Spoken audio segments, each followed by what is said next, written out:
Hey everybody, welcome to my channel. For those of you new here, my name is Cheryl and I run an online handmade business called Hag-a-needle Handmade Creations. I run my business out of my she shed that I call the Peace Palace. So let's get inside and start today's vlog. In this week's vlog, I thought I would talk to you about after having a busy week in your studio or your craft room or wherever you do your crafts, how important it is to reset everything, clean everything up, and start over. Now, I'm speaking from experience here because I have done this. I just redid my whole workspace. I moved everything around and got it all cleaned up. I was really losing all my mojo. Like, I didn't really care if I got anything done or not because everything was so chaotic in here. It was just a mess. So I have a new plan, and I would like for everyone to work along with me and start this new plan. Let's I'm a timer. I'm a time person. I'm a write down what I'm going to do person. So my time goes, I get off work at noon. Lately, it's been a lot later. Um, I I talk to my husband for a few minutes. I come out to my shed. I check my online sales. I check my emails. I check my YouTube. And I skim through Facebook for a second. I'm not on there very much because it's depressing. And and then I come out here. And I've already wrote down everything I want to complete for today. And I know my cutoff time. 8 o'clock is my cutoff time. And after 8 o'clock, that's when I'm going to clean up, put things away, or at least organize it to where when I come out here tomorrow, I don't feel overwhelmed again and like I just can't move in here. So, what do you guys do to keep your mojo, to keep yourself going? It's just, the name of this place is called the Peace Palace, but I wasn't finding much peace. When I would come out here, I would just sit in this chair and not move because everything was so chaotic. It is a little chaotic, but it's not 8 o'clock yet. So I've got time. I'm working on this t-shirt quilt. I'm almost done with quilt number 2, and then I've got one more to finish. I feel like I've been working on these 3 t-shirt quilts for like a year now, but it's really not been that long. I think I just talk about it in every vlog. Anyways, I would love to hear in the comments what you guys do to get your mojo going, to make you love what you do. There's only been a couple of times that I've actually felt like I don't feel like making this. But all in all, I actually love making everything that I make. Sometimes I get too many projects going at once because I can't wait to see what one looks like when it's done. And then when it's done, I can't wait to make more of it. And as you know, I do have a craft fair coming up in 1 month, and I'm trying really hard to get prepared for it. I feel like I am one day, and then the next day I freak out a little bit. But everything's going to be fine. I'm going to be good.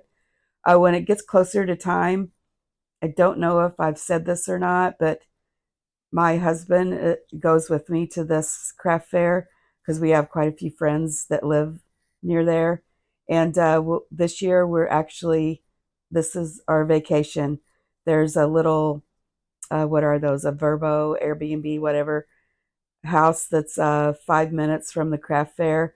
And we're going to stay there for a week. And I can't wait. But I guess the only problem with staying there is I can't get any last minute projects done because we're actually leaving on a Wednesday and the craft fair is not till Saturday. So I won't be able to get any last minute crafting done, whatever. I just need to be more prepared. Anyways, before I load up everything, I plan on setting up a mock table, and I'll video it to show you, because that's what I did last year, and that really helped me out a lot, knowing where to place stuff, no, trying to see if I needed to get any more items for the table. So I'm super excited. Also, I wanted to give you some updates in my studio, or she shed, Peace Palace. Um, I got some new fabric, and I can't remember if I showed you or not because I started a video and I rewatched it and I just did not like it. So here I got this fabric, has books on it, because let me get closer. I would like to make some book sleeves, or like for your e-readers and stuff. And I can't find the rest of this stuff. Oh, I know where it's at. Duh. I put it down there. Anyways, I got this Santa Claus fabric that I made this cute little zipper pouch. And I got this. I think this. I think it's upside down. This fabric is called Vintage Girly Grunge, I think. But I really like this fabric place I found, and I will put the link to the shop um, in the description. Also, sorry, I thought I was going to sneeze. I got, and I can't remember if I showed this or not either. I got my heat press stand.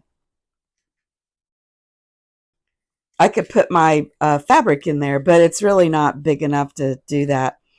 So I'm going to look for more cubes to get and put in here, and then I can store more fabric, because who doesn't need more fabric? I've also been working on some new colors for a new collection to come out. These are they're either, you can use them as dishcloths or washcloths. And I'm doing fall colors, and I just ordered some more of this. Is cotton. I love this cotton, and I ordered some dark teal and some gold, and I think another a lighter green of this. But I love these. I can't wait to make more of them. But this is all the cotton fabric I had. So I'm going to have a new collection coming out soon. I'll probably take these to the craft fair also, and I probably will list them on my Etsy page. I had uh, made sets, and I had this color, but I ran out of it, so I can't make any more sets. Um, I don't I don't think I'm gonna get the variegated again. Uh, in the solid color, you get more yardage than you do the variegated, and these just make more sense to me. And I love how these colors look together. It's a good fall look. And then I can do a spring look. Oh, I can't wait. But right now, the weather needs to break and quit being 100 degrees. Yesterday, Sunday, it was 100 degrees out. It was terrible. I did sell a couple of items today. This is a wristlet. You put your cell phone in it. This is an Etsy order, and this is an Amazon FBM, fulfilled by merchant order. I also got my stickers. They're pretty tiny, but they'll work for now till I can get some bigger ones. But those are my stickers I get to put on my packages. I'm really excited about these. This is my to-do list of all the items I need to make. I actually do know all my yarn names, which is amazing to me because I can't remember what I did 5 minutes ago, let alone memorize all the yarn. So I thought for the ending of this video, with the last thing that I want to discuss with you all, we would have a change of scenery. I live on a farm and we have some beautiful scenes around here. And this is Oliver. This is my daughter's cat. And right now he's being a tad bit annoying.